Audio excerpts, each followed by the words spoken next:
الحمد للہ رب العالمین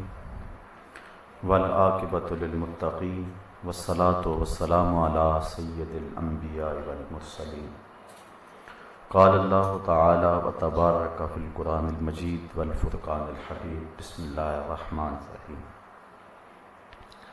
یا ایھا الذین آمنوا ادخلوا فی السلم کافۃ صدق اللہ مولانا العظیم وصدق رسولہ النبی الکریم الرؤوف الرحیم اللہم نور قلوبنا بالقرآن وزین اخلاقنا بالقرآن وادخلنا الجنۃ بالقرآن ونجنا من النار بالقرآن قال اللہ تعالی وتبارک فی شان حبیبہ مخبرا وآمرا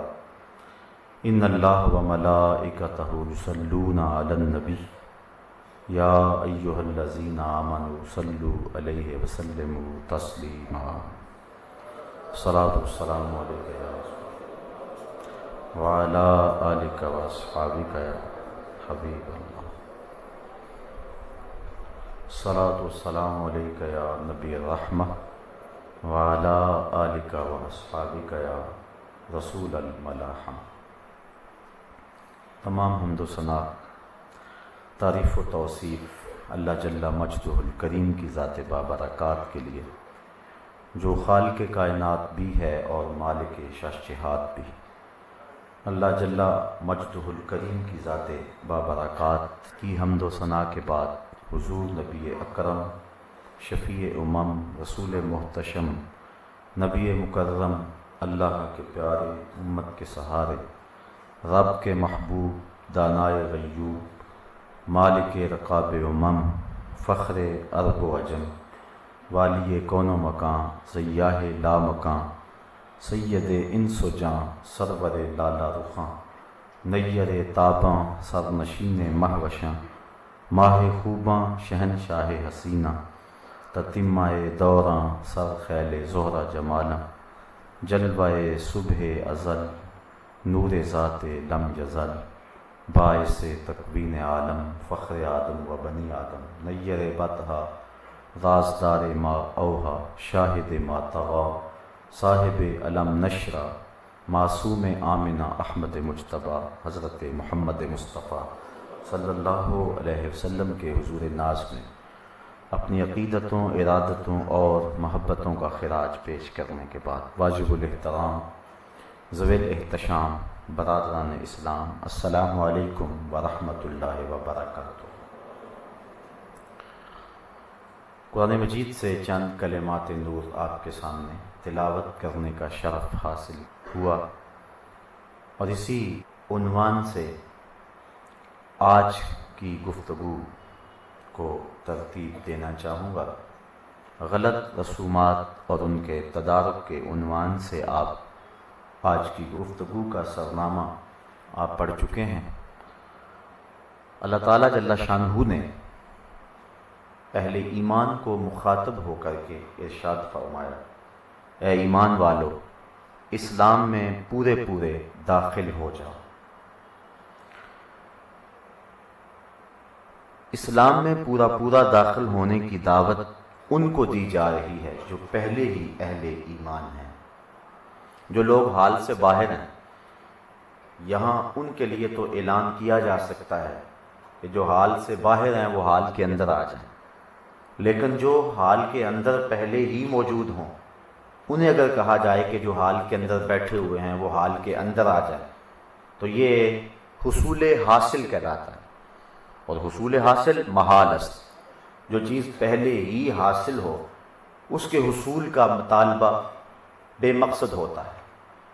قرآن مجید اللہ کی لاریب کتاب ہے، ایسے کسی بھی نقص سے مبرہ ہے، بظاہر یہاں حصول حاصل دکھائی دے رہا، اے ایمان والو اسلام میں آ جاؤ۔ اور ایک دوسرے مقام پہ فرمایا، یا ایھا الذین آمنوا آمنوا باللہ ورسولہ، اے ایمان والو اللہ اور اس کے رسول پہ ایمان لے آؤ۔ تو وہاں بھی ایمان والوں کو دعوت ایمان دی گئی، اور یہاں بھی اہل ایمان کو اسلام میں آنے کی دعوت دی گئی۔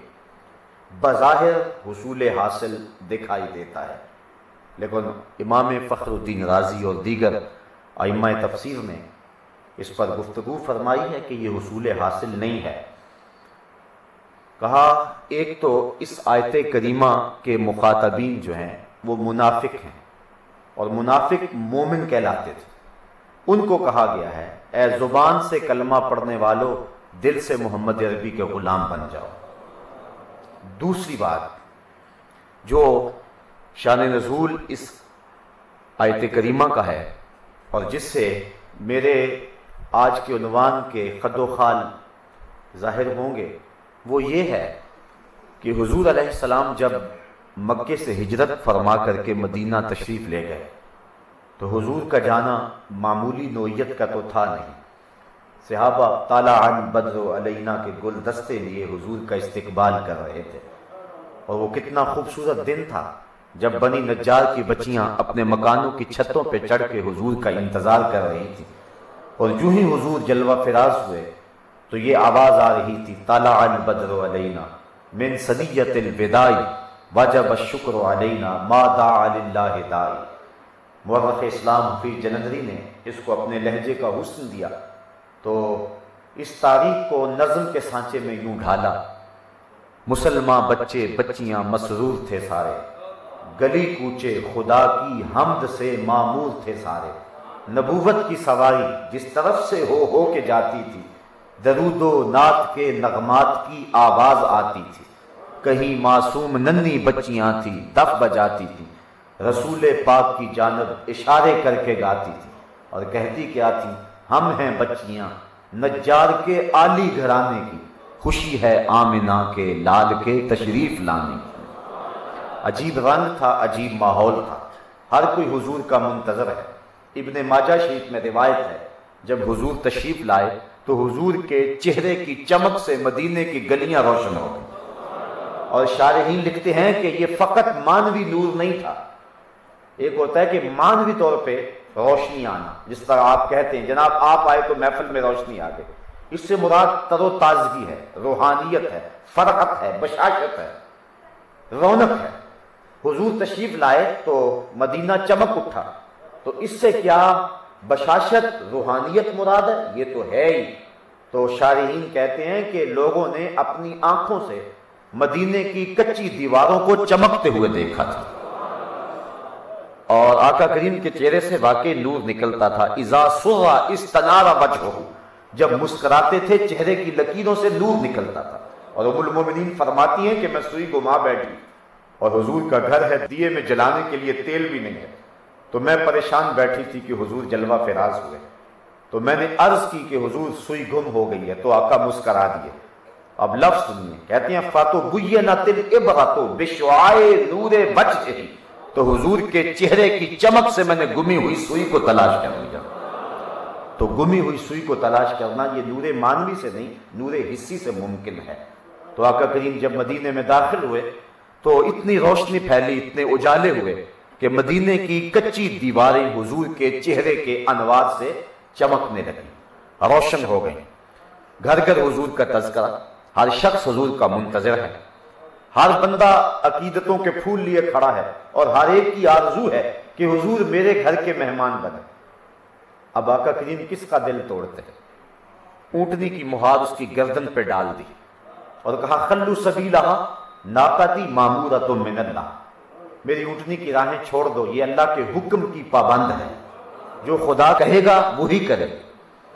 اب جب بھی حضور کی ناقہ کسی کے گھر کے قریب سے گزرتی تو وہ کیا کہتے ہیں؟ ہلما الینا یا رسول اللہ الی العدد والعدۃ والمنع، حضور ہمارے گھر آ جاؤ، ہمارے گھر بڑے کھلے ہیں، 4 مہمان آئے تو سنبھال بھی لیں گے، ہمارے پاس اسلحے بھی ہیں، کسی نے حملہ کیا تو منہ توڑ جواب بھی دیں گے۔